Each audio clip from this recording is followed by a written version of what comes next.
Episode 53, Periksa Kandungan. Lita POV. Hari ini rencananya aku mau periksa kandungan, tapi Vincent tidak ada, dan Alessia yang menemaniku. Padahal Alessia memiliki babi yang baru berusia 8 bulan, tapi dia menyempatkan diri untuk menemaniku atas paksaan dari Vincent. Tidak.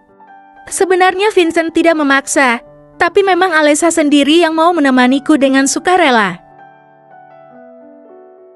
Aku sungguh bersyukur karena memiliki sahabat yang benar-benar baik, tidak seperti orang-orang yang telah menusukku dari belakang.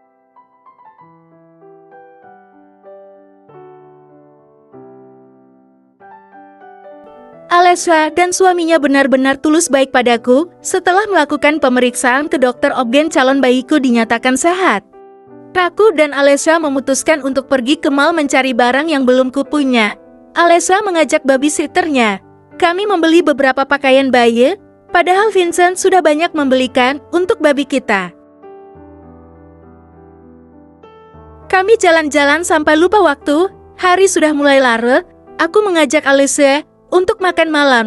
Babi El juga tidak rewel. Entah kenapa aku merasa begitu senang ketika bisa jalan-jalan seperti ini lagi dengan Alessia, belanja beberapa barang yang sebenarnya tidak berguna. Tapi waktu memilih barang itu menjadi kesenangan tersendiri untukku dan Alessia. Temanku ini sebenarnya dulu adalah model dan desainer terkenal. Tapi setelah menikah dengan Keanu, dia memilih fokus pada keluarga kecilnya. Keanu juga pasti melarang Alessia bekerja, uangnya sudah banyak, untuk apa istrinya bekerja? Sama seperti Vincent yang uangnya sudah banyak dan melarangku untuk bekerja. Aku merasa kehidupanku sudah sangat lengkap dengan kehadiran Vincent dan calon babi kami. Setelah agak larut, kami memutuskan untuk pulang. Sejak tadi Vincent telepon dan menanya kabarku dan babinya. Aku mengatakan jika kami baik-baik saja dan menyuruh Vincent untuk tidak khawatir.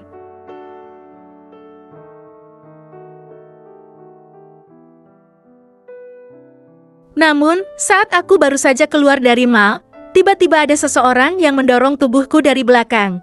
Entah itu sengaja atau tidak, aku tidak tahu. Saat itu aku sedang berada tepat di depan pintu keluar dan beberapa meter di depanku adalah tangga. Aku mendengar Alessia menjerit keras saat tubuhku berguling. Aku refleks memegangi perut dan sebisa mungkin melindungi babiku, namun tetap saja aku merasakan tubuhku sakit semua. Saat kepalaku terantuk sesuatu yang keras, tiba-tiba mataku menggelap dan aku sudah tidak ingat semuanya. Mataku terbuka perlahan, menyesuaikan cahaya yang masuk ke dalam retina. Tenggorokanku begitu kering. Aku juga merasakan perutku begitu sakit. Kepala juga pening. Masih ingat jelas bagaimana tadi aku jatuh dari tangga dan terguling. Refleks tanganku terangkat dan menyentuh perut.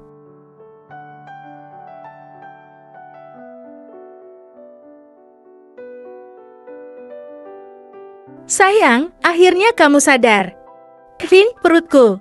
Kurasakan tangan Vincent menyentuh tanganku, dia pun mencium keningku lalu menekan tombol di samping ranjang.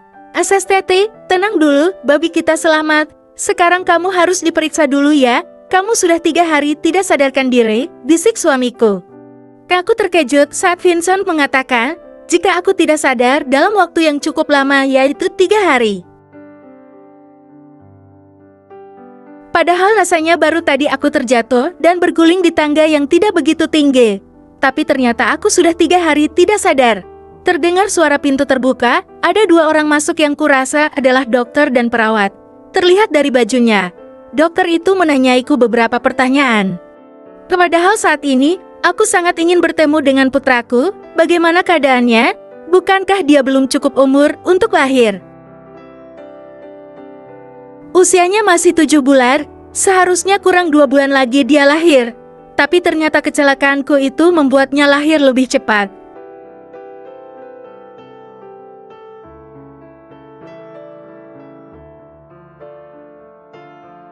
Aku harap babi boyku baik-baik saja. Bintang, bintang, bintang, bintang, bintang. Setelah menjalankan serangkaian pemeriksaan, aku meminta pada dokter untuk bertemu dengan bayiku. Aku akan mengantarmu, sayang, babi kita ada di inkubator. Dia masih sangat kecil dan butuh sinar agar berat badannya normal. Dokter bilang, kalau beratnya sangat kecil, tapi semua organnya lengkap. ucap Vincent.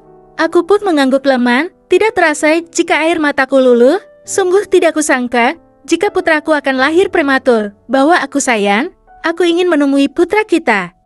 Vincent menyentuh wajahku dan mengelus pipiku, tatapannya begitu dalam. Entah apa yang ada di dalam sorot matanya itu, yang jelas itu adalah sorot kesedihan.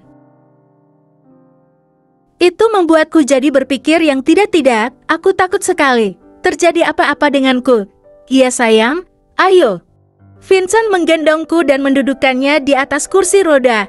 Perutku terasa sangat sakit, tapi aku tahan karena aku akan bertemu dengan babi boyku. Rasanya sungguh tidak sadar, babiku pasti sangat tampan. Sayang, kamu harus kuat ya, bisik Vincent semakin membuatku sedih. Bersambung.